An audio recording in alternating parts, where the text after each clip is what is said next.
안녕하세요. 돈 버는 브랜드 돈부입니다. 상품명에다가 세부 키워드들을 이렇게 잘 뽑아가지고 넣어가지고 얼마 전에 그 세부 키워드에서 상위 노출을 갔거든요. 그런데 왜 저는 매출이 안 나올까요? 라고 얘기하는 분들이 종종 있어요.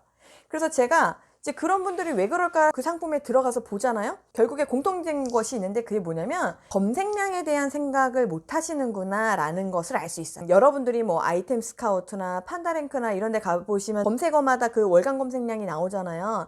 그 월간 검색량이 도대체 무슨 의미가 있는지 여러분들이 이해하기 쉽게 한번 설명을 좀 드려보려고 해요. 이거를 이해하려면 여러분들이 카페를 오픈하셔야 돼요. 카페를 오픈하기 위해서 제일 먼저 하는 거는 뭐 무슨 바리스타 자격증을 따고 메뉴를 하고 이런 거는 둘째예요. 사실 제일 중요한 건 뭐예요? 어디다가 오픈할까? 이게 제일 중요한 거예요. 내 가게 앞을 왔다 갔다 하는 그 유동인구.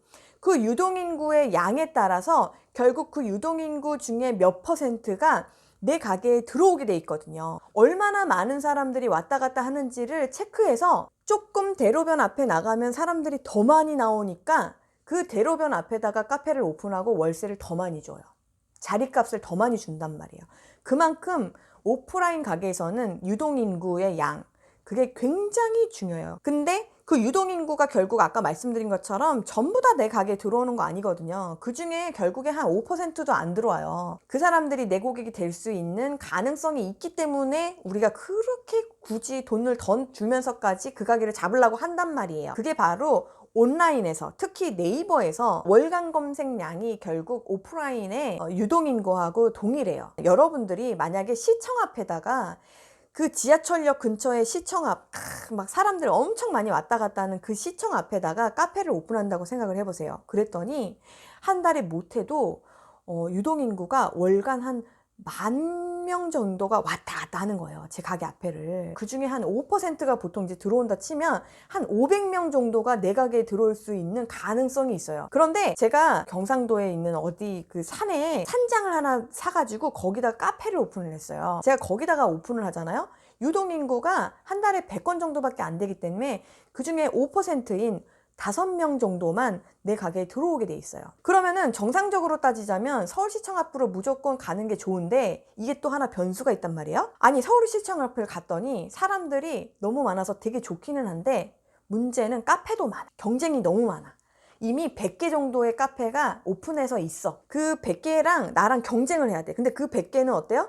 이미 거기서 장사를 오랫동안 했을 수도 있고 아무튼 어느 정도 했기 때문에 그 상권에 대한 파악을 한 사람이고 난 이제 오픈한 사람이에요. 그리고 거기에는 이미 고정 고객이 있을 확률이 되게 높아요. 그쵸? 아무래도 그 가게가 고객을 더 잡을 수 있는 확률이 더 높죠. 저는 그러면 장사를 못 하나요? 오픈을 못 하나요? 그건 아니죠.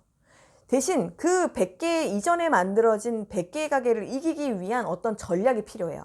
풍선 같은 걸 해가지고 막 이벤트를 하고 막 도우미 써가지고 막 눈길을 끌고 그런 걸 한다든지 아니면은 진짜 뭐 아메리카노 막 100원, 200원 막 이런 식으로 해서 뭔가 홍보 프로모션 마이너스가 나더라도 진짜 과감하게 고객한테 신규 고객을 끌어들이기 위한 뭐 어떤 전략을 쓴다거나 아니면 여기는 다 커피만 파는데 나는 무슨 맛있는 케이크를 함께 팔아서 그 케이크로 뭔가 고객을 끈다거나 뭔가의 전략이 필요해요. 거기에 왔다 갔다 하는 유동인구를 잡을 수 있다면 저는 거기서 살아남을 수 있고 말하자면 온라인으로 치자면 거기서 상위 노출 갈 수 있단 말이에요. 이게 온라인으로 그대로 오는 거라고 생각하시면 돼요. 오프라인은 좀 힘든 게 뭐냐면 프랜차이즈가 아닌 이상은 한정된 자원으로 결국에는 한 곳에 어떻게 하면은 딱 자리 잡아가지고 거기서 성공해내야 되는 거예요.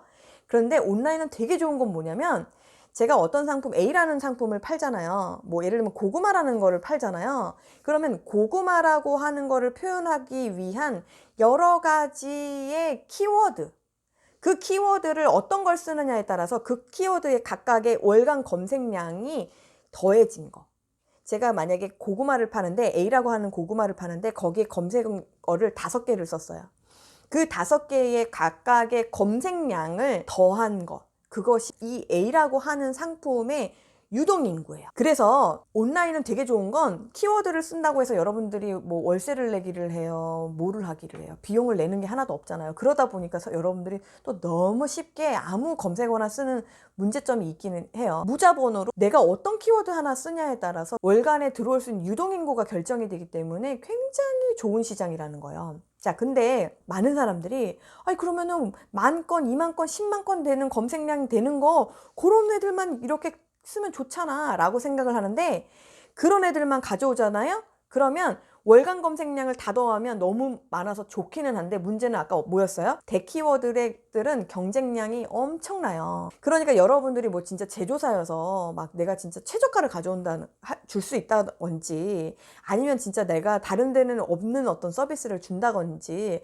아니면은 뭐 진짜 엄청난 무슨 사은품을 준다거나, 아니면 무슨 유명한 연예인을 써가지고 뭔가를 사람들이 이슈를 끈다거나, 이런 무언가에 대한 선배, 고구마를 파는 선배 판매자들과 다르게 전략이 없는 이상은 여러분들이 고구마라고 하는 대키워드, 막 10,000건, 100,000건, 200,000건씩 나오는 대키워드에서 여러분이 한 방에 상위 노출 가기는 너무 어렵단 말이에요. 세부 키워드를 왜 써야 되느냐면, 결국에는 한 방에 10,000건짜리 그 검색어에서 제가 상위 노출은 어려우니까, 후발이 그렇게 쉽지가 않으니까 어떻게 하느냐?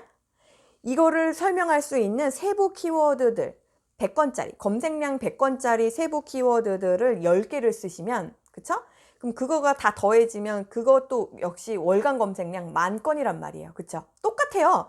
키워드 하나에 10,000건이나 100건짜리 10개의 조합으로 만들어진 10,000건이나 똑같은데, 세부 키워드들을 잘 쓰잖아요. 세부 키워드들은 경쟁이 그렇게 세지 않아요. 검색량도 안 나오면서 경쟁 강도만 센 그런 것들은 쓰면 안 되겠죠. 고구마라고 하는 대키워드에서 왕 먹는 건 너무 어려운데, 이런 세부 키워드들에서 왕을 먹는 거는 그렇게 어렵지 않다라는 거예요. 세부 키워드들에서 왕 먹은 거에서 올라가고 해서 결국 그 대키워드 고구마에서도 제 순위는 함께 같이 올라가게 돼 있어요. 지수가 같이 묶여 있기 때문에. 아까 제가 첫 질문에 대한 답을 이제 드릴게요. 여러분들이 세부 키워드에서 왕을 먹었는데 저는 왜 매출이 안 나올까요? 세부 키워드의 검색량이 너무 작은 거예요.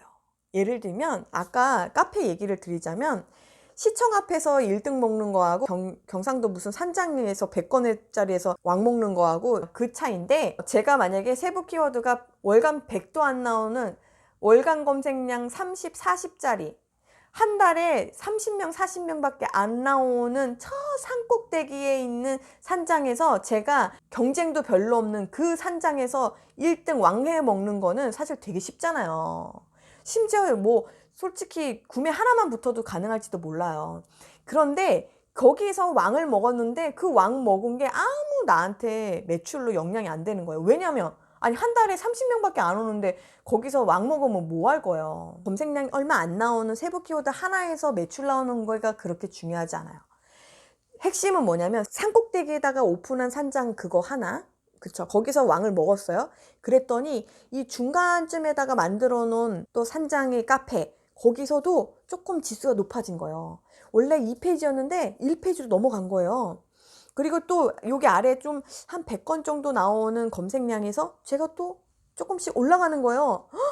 그래서 점점점 땅 따먹기 하듯이 왕을 점점 퍼뜨리면서 해 먹다 보면은 결국 이게 제가 서울시청에 앞에 카페 오픈했던 그 카페까지도 상위 노출로 간다는 거예요. 이해가 되실려나 모르겠어요. 쉽게 설명한다고 한 것 같은데 이게 쉬운지 사실 잘 모르겠네. 자꾸 세부 키워드 뭐 잡아야 된다, 상위 노출을 가야 된다라고 생각을 하시는데, 그게 결국에는 세부 키워드들을 통해서 제가 원래 가려고 하는 더 큰 시장에 상위 노출을 보내주려고 그 세부 키워드를 잡는 거지, 이 30건짜리 100건짜리 검색어에서 제가 1순위 간 거는 의미가 없어요. 거기서 나오는 매출은 진짜 매출이 아니에요. 거기서 만들어진 매출과 그런 지수들을 통해서 검색량 1000건 나오는 데서 제가 더 상위 노출 가고, 그 소 키워드와 중 키워드들의 조합을 통해서 만들어진 지수를 통해 대 키워드에서 좀 더 상위 노출로 가고, 이런 식으로 해서 조금씩 제 상품을 자리를 앞으로 당겨 가지고 고객들한테 더 많이 보여주려고, 더 많은 유동인구 속에 제 상품이 보이게 해주려고, 노출을 잡아주려고 그 세부 키워드를 잡는 거지, 키워드 하나에서 상위 노출 갔다고 여러분의 전략이 끝났다고 생각하시면 절대로 안 됩니다. 제가 오늘 말씀드리는 영상은 사실은 이제까지 모든 부분들의 가장 기본, 배트맨 비긴즈 같은 거죠. 이 시리즈, 제가 이제까지 말씀드렸던 모든 시리즈의 가장 기본이 된 설명이에요. 월간 검색량과 경쟁 강도를 어떻게 복합적으로 봐서 여러분들이 원하는 키워드를 뽑아내고 거기에서 여러분들이 원하는 매출을 낼 수 있을 것이냐라는 것을 여러분들이 조금 오늘 설명을 통해서 조금 이해를 하셨으면 좋겠어요. 맥락을 이해하는 게 굉장히 중요해요. 이런 맥락 속에서 이런 얘기를 하는 거구나라는 그 근본 의미를 여러분들이 파악을 하셔야지 결국 내가 왜 이 키워드를 써야 되는지, 내가 왜 이 썸네일을 써야 되는지 이 각각에 대한 전략이 나오는 거예요, 여러분. 어찌 보면 가장 기본적인 설명이 가장 어려울 수도 있어요. 그렇지만 누군가에는 분명 도움이 또 되실 수 있을 거라고 믿어 의심치 않습니다. 오늘 영상이 좀 도움이 되셨다면 구독과 좋아요도 부탁드릴게요.